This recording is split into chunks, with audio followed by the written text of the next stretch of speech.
Previously on episode 2 and before on the Aura of Manipur. We got a glimpse of the glimmering waters of Manipur's Loktak Lake, one of the state's only largest lake that supplies water throughout the region and the only lake in the world where people live on top of the surface of the lake on floating biomasses called fumdis. The use of limited resources on the waters, unlike those who live on ground, enable the inhabitants of the Loktak Lake to coexist with the nature and the watery life that surrounds them on the day-to-day basis. We also got a chance to witness local fishermen and women scooping out tons of fishes from a fish farm that are to be processed and sold to the markets of Manipur and beyond. The views on the Loktak as well have many viewpoints like this, which exist across and around the lake, like the island of Karang, Tanga, and many others. But now, we venture past the district of Bishnapur and across the state of Manipur into the district of Kakching, where we will stand upon another beautiful gem of Manipur called the Kakching Garden.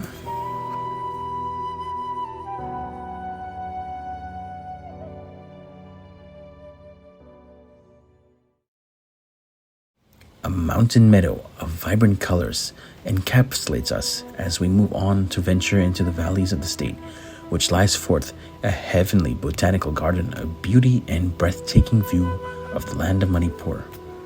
Welcome everyone to the Kakching Garden, one of Manipur's most beautifully maintained and sanctifying garden of the Kakching district. In the early ages, dating back thousands of years before the colonial eras, Kakching was inhabited by various ethnic groups for millennia, which were ruled by local chiefs who all had their own kingdoms. Over time, the land was conquered by other nations and empires like the East India Company of the British Empire. In fact, while on our way to the garden, we once again came across the Kongjom War Memorial of 1891. This memorial is dedicated to the lost lives of the Anglo-Manipuri War that took place in 1891, where Manipuri soldiers defied and revolted against the colonial conquest of the British Empire. This memorial was enacted by the late Prime Minister Indira Gandhi in 1972, and it holds a deep historical importance to all the people of Manipur, as it serves as a reminder of Manipur's resistance and struggle for freedom against the British. This place is located in the Tobal district, nearby Kakching.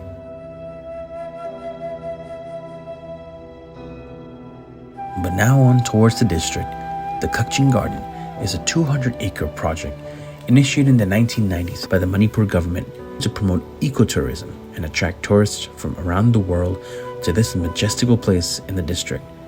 The garden contains 500 species of plants and endangered species, while having a rich biodiversity and presence of flora and fauna.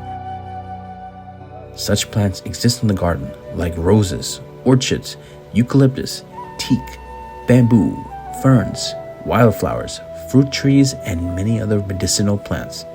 The garden is a haven for the diverse flora that represents the plants from across the different regions of Manipur and its preservation. The plants are watered, given sunlight, nurtured, pruned, and designed for conservation and presentation for everyone to see. And it's one beautiful place for nature enthusiasts to visit and photographers to capture their own best moments here. But the main attraction of the garden itself is the medicinal plants that we mentioned before. More specifically, these plants are used by the local people to treat various ailments for people in need. And while it has its many benefits, it is also one of the most beautiful plants to take pictures with for many people. Around the corner here on the garden lies a nice standing cafe called The Aura, where we got a chance to see the beautiful views of the Kakching district and the land of Manipur.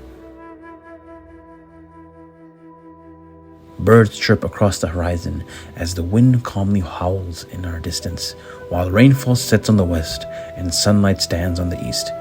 What a beautiful combination of Mother Nature's breath of life.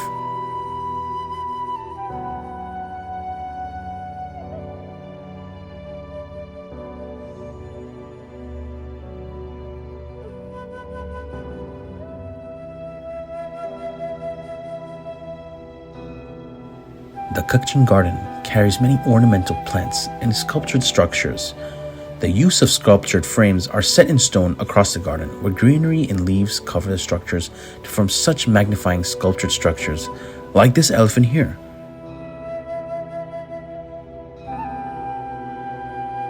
There are also many hedges present throughout the property of the garden that are trimmed and taken care of year-long, like this pathway going up to the peak.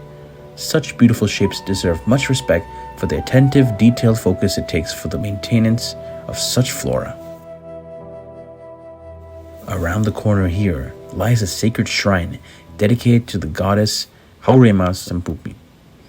In ancient legends, she is considered the divine form of the goddess Leimarel Sidabi, the supreme goddess of Mother Earth in the religion of Sanamahi. In other legends, she is considered an incarnation of Pantoibi, the goddess of civilization, courage, fertility, handicraft, love, victory, warfare, and wisdom. And in another legend, she identifies with Nong Tang Lema, who is the goddess of seduction, thunder, and lightning. While some depictions of her story are different in interpretations, some legends say that she was a goddess of tragic love and separation in the Meitei mythology. In the mythical sense, Haurema Sampupi was a tribal woman who is commonly associated with carrying a basket filled with fruits and vegetables, who came down from the plains to meet her lover. She was already married to the chief of her village, but she had a secret affair with the Meitei king. The chief found out and beheaded the king, and in doing so, the trauma affected her, and she later turned into the goddess of tragic love and separation.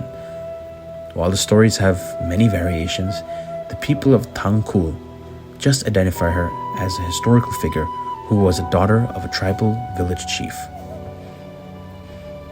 This shrine is one unique to the Kakching Garden, but up ahead on the pathway is a large statue of Shiva, the Hindu god of destruction.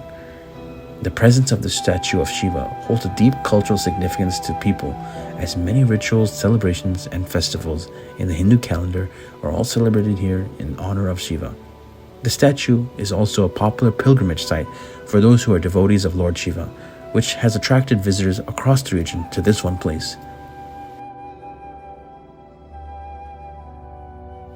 From the vibrant colors of the garden to the picturesque landscapes of the views, the Kakching Garden is definitely one place you should go visit on your next adventure here in Manipur.